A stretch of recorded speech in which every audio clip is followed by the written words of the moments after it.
Dagny. Welcome. I nicked from you the comment about Zelensky's dress code at the White House. What point do you think he was trying to make turning up dressed like that? That his wife, in spending many thousands of euros in Paris last week, didn't even buy him a new T-shirt?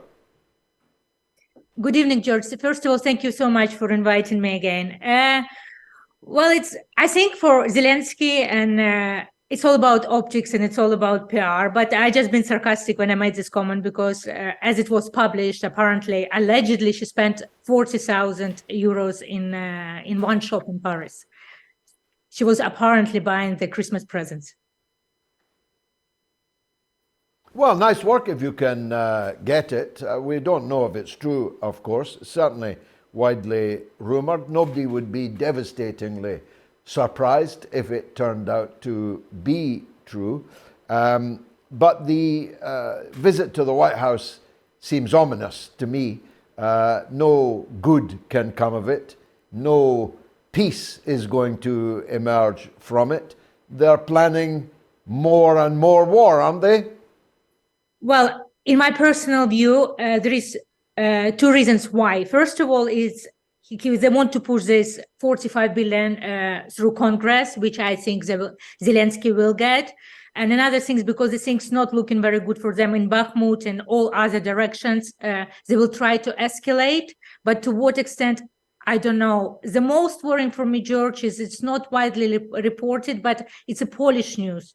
It's been reported they're mobilizing there, and our media is totally ignoring it, and I think majority of the Western media totally ignoring it. But I've checked few sources, and apparently it is the case they are mobilizing.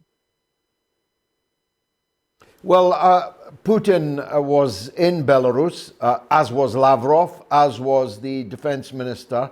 If there's going to be a Polish entry into the war, it'll be answered by Russia across the Belarus border, won't it? Yeah, I think a lot of people thinking that Belarus and Russia will attack and go all the way to Kyiv. I personally don't think that. It doesn't make sense for them because it looks like Bakhmut or Artemovsk, as you want to call it, is going to fall in some point, and it's going to make for Russian armed forces easier to go to Kharkiv and probably all the way to Odessa. So, and I think the forces stationed in Belarus is for particular reason if Poland will get involved, is actually to stop them of getting involved or to be there for that particular reason. Now, you're right to highlight the carnage, actually, in Bakhmut. Even the pro-war newspapers in England, like the Telegraph and the Times, have questioned the military logic of expending what now seems to be in excess of 10,000 dead Ukrainian soldiers in a losing battle in Bakhmut. Why have they decided to expend that amount of blood to defend a town that nobody in Britain, at least, has ever heard of? What's important about Bakhmut? Bakhmut is basically, if Bakhmut falls, it's a strong fortification. It's going to make for them easier to push towards Kharkiv. It's also going to be easier to encircle Avdiivka. It's where Donetsk is getting basically shelled from daily, as we know it, sometimes multiple times a day. And that's why they keep throwing man. But at the same time, they're trying to tell us it's unimportant. If it wasn't unimportant, they wouldn't be throwing so many military weapons and so many men at that city. So it's very important politically, it is very important military, and it's very important for PR. For Ukraine, because Ukrainians are now, the Ukrainians are now mobilizing 60-year-old men upwards. That's a little bit uncomfortable number for me. The chief of the Ukrainian military has asked Zelensky to increase punishments for deserters. Both of these things seem to indicate that the ordinary, poor, bloody infantry of the Ukraine is beginning to wise up to the wastefulness of their blood that all of this represents, and are taking to the hills as so-called deserters. Is that what you hear from people on the ground?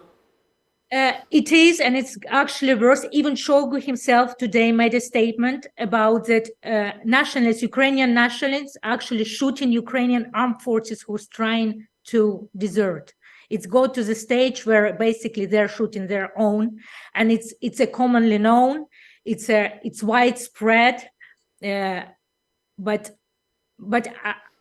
it's a tragedy because every video I see, it's like 18-year-old guy together with 65-year-old guys at the front line, and they're clearly not professional soldiers. They haven't been trained. They're just a cannon fodder, and it's not right. I mean, no matter how you look at it, no matter who you support, it's not right. It's just people basically losing their life for the American hegemony, and Zelensky is willingly throwing those lives away.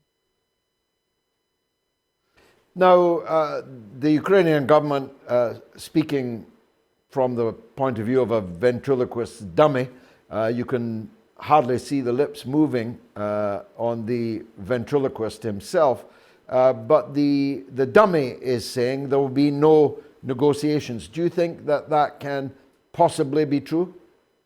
Well, all wars or all conflicts end up in the end with negotiations. The way I see it, now I have a question. At what terms Russia will agree to negotiate, considering the recent Merkel's revelation? And it is widely reported in the, obviously, Russian and Donbass media about what she said, that the intention of Minsk Accords was not to stop the war, it's to buy time to arm Ukraine. So even Putin himself said, how can we trust? At what stage, how can you trust? So I think negotiations will be done, but in my personal view, probably with the full defeat of Ukraine. There's no reason for Russia to negotiate now. That time, I think, has passed. The military advantage has shifted decisively to them. They have already paid all the price that they can pay in terms of the decoupling of their economy from the West and the stealing of their assets and the assets of their compatriots. Russian businessmen, for example, who have no responsibility for the decisions of the Kremlin, are having their property seized and so on. It seems to me that there's no point in Russia now negotiating until they have effectively landlocked the remaining Ukrainian regime, taken all of the coast, all of the ports, linked up with Transnistria, and ensured that however much of a base camp what remains of Ukraine might turn out to be, it will be a very tiny one. That's how the ending looks to me. What about you?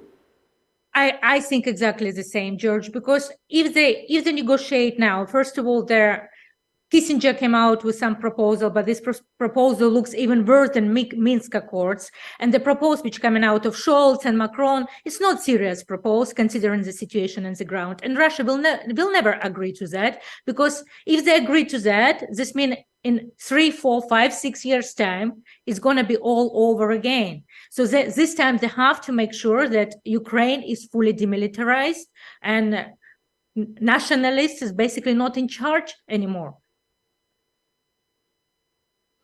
Now, your family were there. Are they still there? How are they? George, they're very well, thank you. I mean, and the way people see it, their offices, they have bad days, but in a lot of times they understand that if Russia didn't help them, it would have been much worse for them. On the positive note, as I told you, my mom is the head of the nursery. It's a government-owned nursery, and Russia appointed, since it became part of Russia, Russia appointed Russian and other regions to curate them. So like in my hometown, St. Petersburg is curating my hometown. So my mom's had a lot of visits from their officials of St. Petersburg. They're reinvesting into nurseries. Now all children are gonna have free meals, not only free nurseries, they're gonna have free meals. Soon the Donbass people are gonna have full Russian standard pensions. This means equivalent what Russian people used to receive. They are rebuilding roads around my hometown already. So there are a lot of positive moves happening at the moment in that direction. Dagny Taggart, as always, thanks for your company on the mother of all talk shows.